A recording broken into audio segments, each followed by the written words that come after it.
I know that so many people are going to the church for the baptisms. మీలో అనేక మంది ఈ రోజు అందులోకే పునరుత్థాన పండుగ దినం గనుక బాప్తిస్మం తీసుకోవడానికి దేవాలయానికి వెళ్ళి ఉండవచ్చు. God told me, select a day, resurrection day, and I want you to go to India and share this word of God because my people lack knowledge, as Hosea 4:6 says. హోషేయ గ్రంథం 4:6 చెప్పిన ప్రకారంగా నా ప్రజలు జ్ఞానం లేకనే నశించిపోతున్నారు గనుక సరిగ్గా ఈ దినమే పునరుత్థాన దినమే వెనుక చేసుకొని భారతదేశానికి వెళ్ళు అని దేవుడు చెప్పి ఉన్నారు. Sister and brother, బ్రదర్, సహోదరుడు, you are సహోదరి, precious to God. నువ్వు దేవునికి ఎంతో ప్రశస్తమైన, You are not an ordinary. నువ్వు సామాన్యమైన వ్యక్తివి కావు. Say that I am not an ordinary person.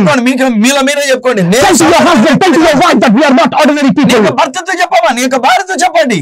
Something is there inside you. నీలో ఏదో ఒక విషయం అన్నది. I am going to tell who is that. ఆ వ్యక్తి ఎవరో అని And I am going to tell how he has come into you.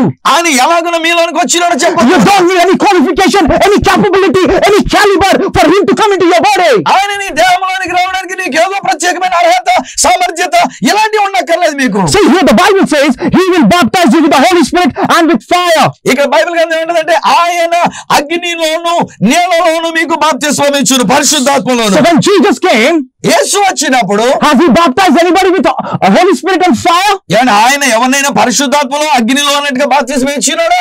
No. లేదు. But when this baptism took place, కానీ ఈ బాప్తిస్మం అనేటువంటిది ఎప్పుడు జరిగింది? when we go to Acts 2nd chapter, అపొస్తలుల కార్యములు 2వ అధ్యాయం కనుక వెళితే, see, I have prepared a note so that I don't want to miss anything which God has kept in my heart to share with you. దేవుడు మీతో పంచుకోవడానికి నా హృదయంలో పెట్టింది ఏది మిస్ అవ్వడానికి జాగ్రత్తగా ప్రభు ఇచ్చిందంతా నేను నోట్స్ లో నేను రాసుకొని తెచ్చాను. Born again, తిరిగి జన్మించుట, baptism of Holy Spirit, అలాగే పరిశుద్ధాత్మ బాప్తిస్మము. people think that they are two different things. ఇవి రెండు కూడా రెండు వేరు వేరు విషయాలని In అనుకుంటారు. my church, my pastor told me, మా యొక్క సంఘంలో కూడా మా పాస్టర్ గారు ఒకప్పుడు ఏమన్నారంటే, you need to get baptized first to get to be filled with the Holy Spirit. నువ్వు పరిశుద్ధాత్మతో నింపబడాలి అని అంటే మొదట నువ్వు బాప్తిస్మం పొందాలి అన్నారు. In my case, I was filled with the Holy Spirit first, నా జీవితంలో అయితే అండి మొట్టమొదటి నేను పరిశుద్ధాత్మ చేత నింపబడ్డా. and then I went for the baptism. ఆ తర్వాత నేను బాప్తిస్మానికి వెళ్ళి So ఉన్నాను. my dear brothers, we are not in the Old Testament. We are not under the John's baptism. మనము పాత నిబంధన కాలంలో ఉండినటువంటి వారం కాము, లేక బాప్తిస్మం ఇచ్చేటువంటి యోహాను గారు ఇచ్చినటువంటి ఆ బాప్తిస్మం కింద ఉన్నవారు. We are in the New Testament, and when New Testament started, మనము కొత్త నిబంధన కాలంలో ఉండినాం. ఎప్పుడు ఈ కొత్త నిబంధన మొదలైంది? if you ask somebody when the New Testament started, they start with Jesus' birth. ఈ యొక్క కొత్త నిబంధన ఎప్పుడు మొదలు పెట్టబడింది అంటే కొంతమంది ఏమంటారంటే యేసు ప్రభు జన్మించినప్పుడు మొదలు పెట్టారు. Oh, my dear brothers, I am telling you, the New Testament started when Jesus died. యేసు చనిపోయినప్పుడు అండి కొత్త నిబంధన That ప్రారంభించబడింది. is when Jesus died.